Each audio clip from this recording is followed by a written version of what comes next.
Hello everyone, आज की इस वीडियो में हम क्लास 5th की वर्कबुक मंथन की वर्कशीट नंबर 11 को सॉल्व करेंगे। तो वीडियो को शुरू करने से पहले आप हमारे चैनल को सब्सक्राइब कर लें ताकि आपको आने वाले वीडियोस के नोटिफिकेशन मिलते रहें। तो शुरू करते हैं। आपकी इस वर्कशीट का टॉपिक है 12 o'clock, 12 बजे। क्वेश्चन है read and rejoice the poem. यहाँ पर एक पोएम दी गई है, इसे आप पढ़ेंगे और एंजॉय करेंगे। 12 o'clock इस पोएम का नाम है। रविंद्रनाथ टैगोर। मदर, माँ, I do want to leave off my lessons now. एक बच्चा है जो कि अपनी मदर से कहता है कि माँ, अब जो मैं स्टडी कर रहा हूँ, मैं उसे बंद करना चाहता हूँ। इसे अब बहुत देर हो चुकी है पढ़ते हुए, मैं इसे अब छोड़ना चाहता हूँ।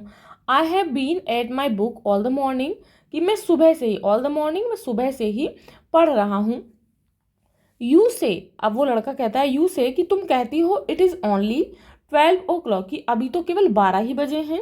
सपोज, अब लड़का जो है अपनी माँ से कह रहा है कि मैं अब बहुत देर हो गई मुझे पढ़ते हुए, 12 बज गए हैं, मैं सुबह से ही पढ़ रहा हूँ, अब मैं छोड़ना चाहता हूँ स्टडी को।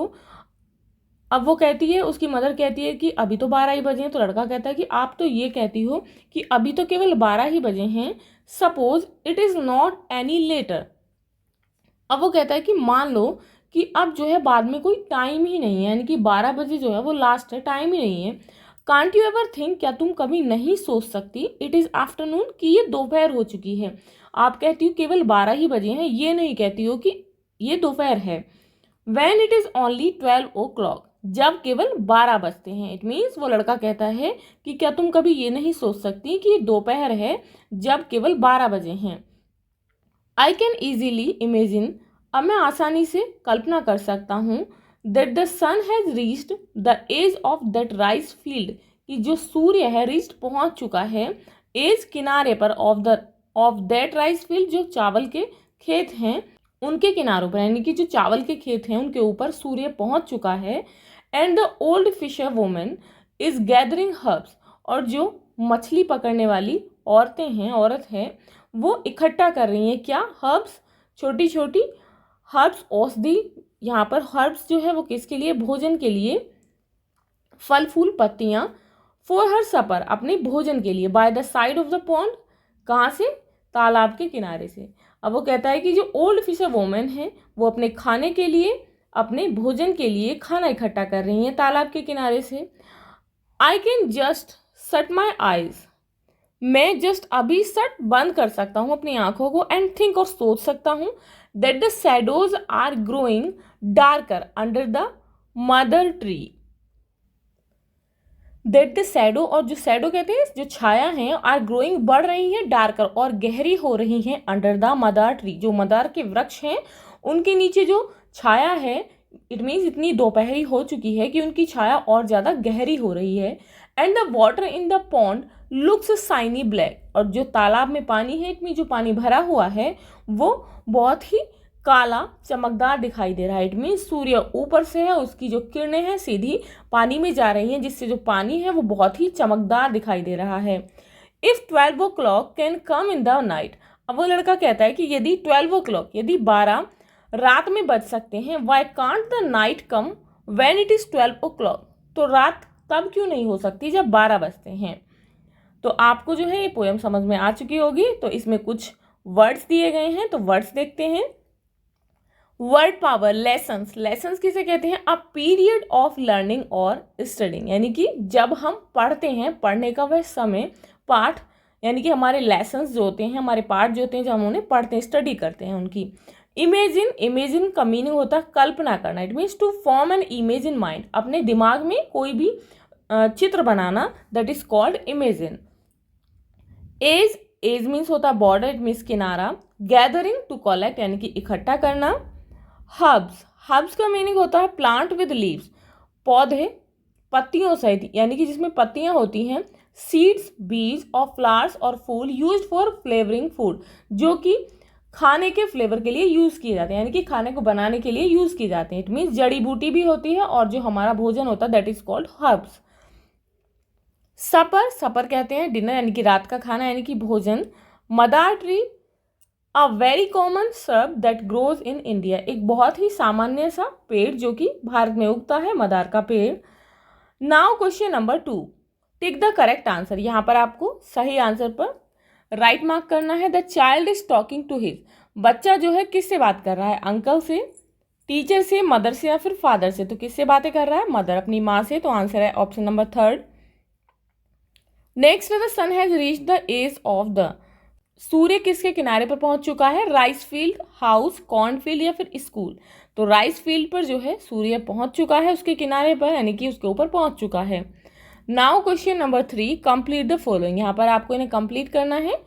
आई हैव बीन एट माई, तो हमने अभी पोएम पढ़ी थी कि I have been at my book all the morning, कि मैं सुबह से ही अपनी किताबें पढ़ रहा हूँ। यू से इट इज़ ओनली, आप कहती हो कि अभी तो केवल क्या हुआ है? 12 o'clock, कि केवल 12 बजे हैं। Now question number 4, write true और false against the given statements. यहाँ पर आपको सही और गलत बताना है। गलत के लिए फॉल्स लिखेंगे और सही के लिए ट्रू लिखेंगे। He imagines the fisherman collecting herbs for the dinner, वह कल्पना करता है कि जो फिशरमैन हैं वो डिनर के लिए भोजन इकट्ठा कर रहे हैं, तो ये गलत है। नेक्स्ट है, the child could imagine the shiny black water in the pond, बच्चा जो है तालाब में चमकदार काले पानी की कल्पना कर सका, तो बिल्कुल सही, यहाँ पर ट्रू लिखेंगे। अब है question number 5, pick out any 5 prepositions that have been used in the poem. इस पोएम में जो प्रपोजिशंस यूज हुई हैं उनमें से आपको कोई 5 प्रपोजिशंस लिखनी है। तो जैसे कि एग्जाम्पल है टू, तो और कौन कौन सी हुई हैं? At, of, by, in, under. अब है question number 6, homophones are words pronounced alike. Homophones वे शब्द होते हैं जो कि एक जैसे ही बोले जाते हैं बट डिफरेंट इन मीनिंग, लेकिन उनका अर्थ अलग होता है। फॉर एग्जाम्पल जैसे कि टू, टू, एंड टू, तो यहाँ पर है टू एंड टू और टू, यहाँ पर जो सेम साउंड है बट तीनों जो है इनका मीनिंग जो है डिफरेंट है। Right the homophone for each given word, यहाँ पर दिए गए शब्द के लिए आपको एक होमोफोन लिखना है। 1 इज डन फॉर यू, एक आपके लिए किया गया है, जैसे कि लेसन, और यहाँ पर है लेसन, लेसन पार्ट, लेसन यानी कि कम। टेल, टेल मीन्स होती है कहानी, कथा, तो इसका होमोफोन क्या है? टेल, टेल मीन्स यहाँ पर क्या मीनिंग है? पूंछ। हील, हील कहते हैं एड़ी को, और हील HEL, हील मीन्स होता है ठीक होना। तो आप इस तरीके से होमोफोन जो है यहाँ पर लिखेंगे। अब question number 7, what time on the clock has been discussed in the poem. Poem में क्लॉक में कौन सा टाइम जो है वो जिसके बारे में चर्चा की गई है।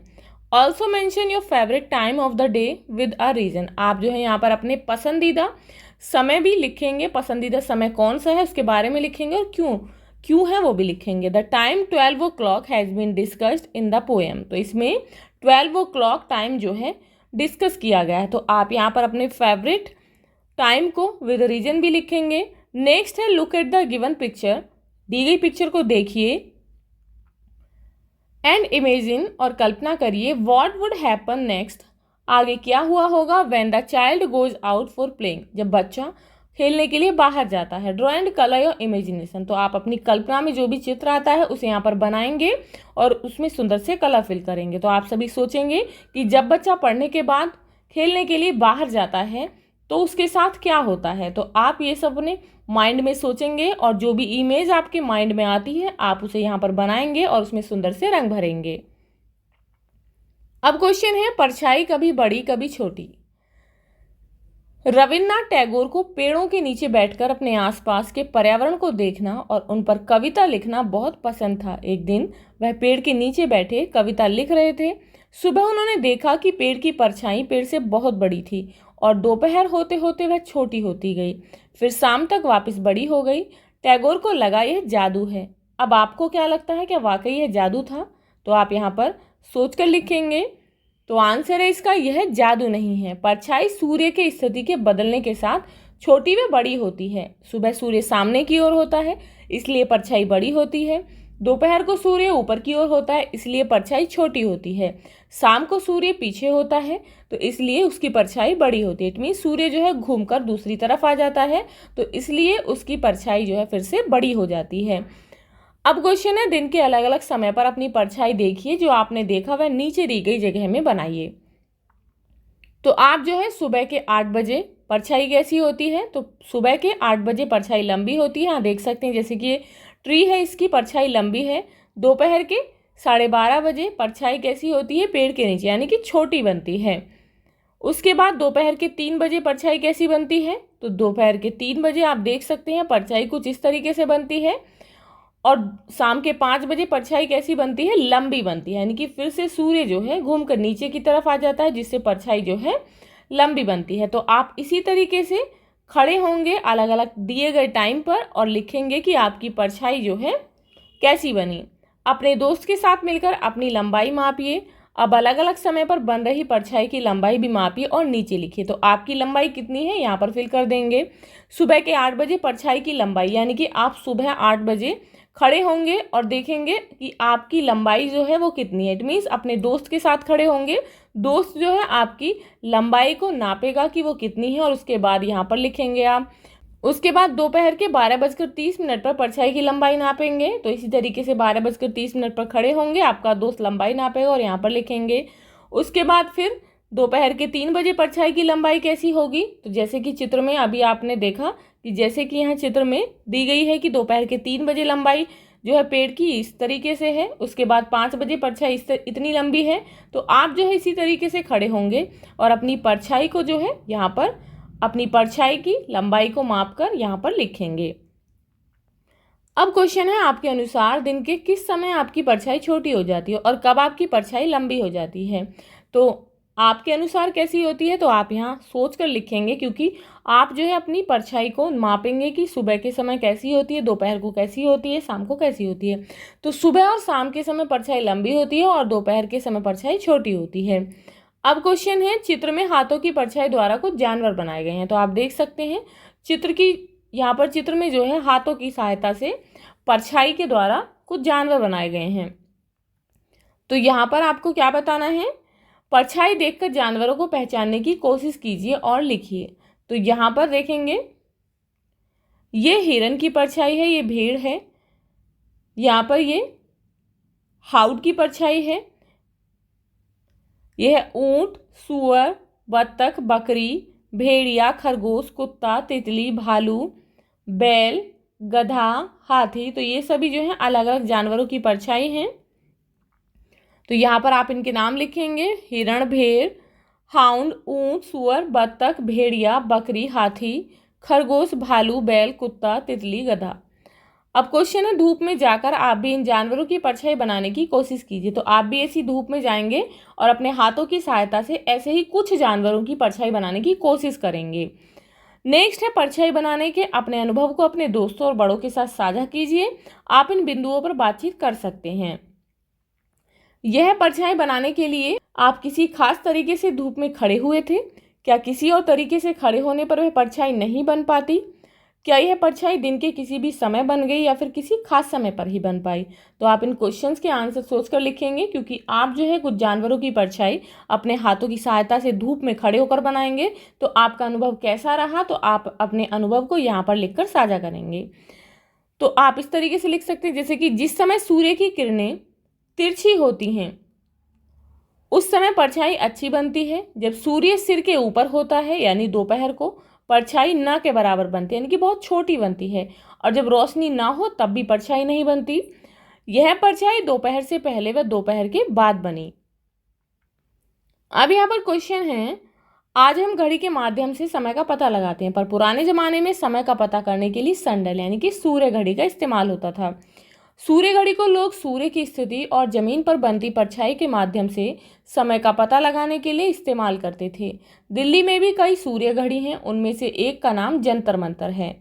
अपने बड़ों के साथ आप जंतर मंतर जाने और सूर्य घड़ी से समय पता लगाने का प्रयास कीजिए। तो सभी बच्चे अपने बड़ों के साथ जंतर मंतर जाने की कोशिश करेंगे और उस सूर्य घड़ी से समय पता लगाने की कोशिश करेंगे। आज हम जिस घड़ी का इस्तेमाल करते हैं वह नीचे दी गई है। इन घड़ियों के समय और उनके साथ बने चित्र को देखिए और पूछे गए सवालों के जवाब दीजिए। यहाँ पर ये घड़ी है, विभिन्न समय पर दिल्ली के दृश्य। तो दिल्ली का दृश्य है ये। तो इसमें कितना समय हुआ है, तो यहाँ पर 7:30 है। तो यहाँ पर आप इस तरीके से लिखेंगे। इस वक्त क्या समय होगा, AM या PM लिखना ना भूलें। तो AM यानी कि सुबह के 7:30 बजे हैं। तो इस घड़ी में जो है कितना समय हुआ है, तो यहाँ देखेंगे इसमें 3:30 यानी कि 3:30 बजे हैं। तो शाम के 3:30 हुए हैं, तो यहाँ पर लिखेंगे 3:30 PM। उसके बाद नेक्स्ट घड़ी है, तो इसमें क्या समय हुआ है, तो इसमें 9 बजे हैं, तो यहाँ पर 9 PM लिखेंगे। अब यहाँ पर क्वेश्चन है, घड़ी की सुइयों के बीच कौन सा कोण बन रहा है, तो आपको बताना है। 7:30 पहली घड़ी में हुए हैं, तो यहाँ पर बताएंगे कौन सा कोण है। तो यहाँ देखेंगे कि ये जो है न्यून कोण है, यानी कि 90 डिग्री से कम का कोण बन रहा है। तो कौन सा कोण है ये न्यून कोण है। तो यहाँ लिखेंगे न्यून कोण। उसके बाद देखेंगे 9 बजे, घड़ी में जो है 9 बजे हैं। तो 9 बजे जो है ये कौन सा कोण बन रहा है, 90 डिग्री पर है। तो यहाँ देखेंगे 90 डिग्री है, तो ये समकोण है। तो यहाँ पर लिखेंगे समकोण। उसके बाद 3:30 हुए हैं घड़ी में, तो 3:30 पर कौन सा कोण है ये, तो यहाँ पर देख सकते हैं ये इधर जो है अधिक कोण है, और यहाँ देखेंगे तो यहाँ पर न्यून कोण है, यानी कि 90 डिग्री से कम है। तो यहाँ पर लिखेंगे हम न्यून कोण। अब है क्वेश्चन, पूरे दिन में अपनी पसंद का कोई एक समय घड़ी पर बनाइए और सुइयों के बीच कौन सा कोण बनता है वह भी बताइए। तो आप जो है अपना पसंदीदा समय यहाँ पर लिखेंगे और यहाँ पर सुई भी बनाएंगे, सुइयों के माध्यम से समय को दर्शाएंगे। तो जैसे कि मेरा फेवरेट टाइम है 5 PM, तो 5 PM पर कौन सा कोण बनता है, अधिक कोण। यहाँ देख सकते हैं कौन सा कोण है, अधिक कोण, यानी कि ऑब्ट्यूज एंगल। तो आप भी इसी तरीके से अपने पसंदीदा समय को घड़ी पर दिखाएंगे और यहाँ पर लिखेंगे। अब नेक्स्ट क्वेश्चन है, दिए हुए समय को आपके घर पर क्या बोलते हैं, लिखिए। जैसे कि फर्स्ट है 2:30, 2:30 है, तो उसे 2:30 कहते हैं। यहाँ पर है 1:30, तो इसे 1:30 कहते हैं। 6:45 यानी कि 6:45 बजे हैं। 8:15, 8:15 को क्या कहते हैं, 8:15 कहते हैं। और यहाँ पर 12 बजे हैं, तो इसको 12 कहते हैं कि 12 बजे हैं। अब क्वेश्चन है, रविन्द्रनाथ टैगोर एक कवि थे, कहा जाता है जहाँ ना पहुँचे रवि वहाँ पहुँचे कवि। अर्थात कल्पना से कभी भी कहीं भी पहुंचा जा सकता है। तो आप भी कल्पना कीजिए और चित्र बनाइए। समय के पंख लगना, पंख लगा हुआ समय कैसा दिखेगा, तो आप अपनी कल्पना जो है यहाँ पर बनाएंगे कि समय के पंख लगना, कि समय के पंख लगाकर जो समय है वो कैसा दिखाई देगा। तो आप इस तरीके से जो है अपनी यहाँ पर कल्पना को बना सकते हैं, अपनी सोच को यहाँ पर दिखा सकते हैं। समय बड़ा बलवान, बलवान समय कैसा दिखेगा, यानी कि ताकतवर समय जो है वो कैसा दिखेगा। तो जैसे कि यहाँ पर आप इस तरीके से भी कुछ इस तरीके से समय बड़ा बलवान इसे दिखा सकते हैं। नेक्स्ट एक मुहावरा है, बीता हुआ समय वापस नहीं आता। लेकिन अगर आपको मौका मिले टाइम मशीन में बैठकर बीते हुए समय में वापस जाने का, तो आप अपने बीते हुए जीवन की कौन सी एक चीज़ बदलना चाहेंगे और क्यों। तो आप जो है कौन सी चीज़ बदलना चाहेंगे और उसे क्यों बदलना चाहेंगे यहाँ पर लिखेंगे। जैसे कि यदि मुझे टाइम मशीन में बैठकर बीते हुए समय में वापस जाने का मौका मिले, तो मैं अपनी एक गलती को सुधारना चाहूँगा। एक गलतफहमी के कारण एक बार मेरी दोस्ती टूट गई थी, अब मैं उस गलतफहमी को दूर करके अपनी दोस्ती को दोबारा बनाना चाहूँगा। तो आप भी यदि ऐसा कुछ करना चाहते हैं तो आप अपने विचार यहाँ पर लिखेंगे। तो इसी के साथ आपकी ये वर्कशीट कंप्लीट होती है। तो आप इसे अच्छे से कंप्लीट करेंगे और अपने टीचर से चेक कराएंगे। मिलते हैं नेक्स्ट वीडियो में नेक्स्ट वर्कशीट के साथ। If you like this video, please like and share, and if you are new on this channel, please subscribe the channel. Thank you.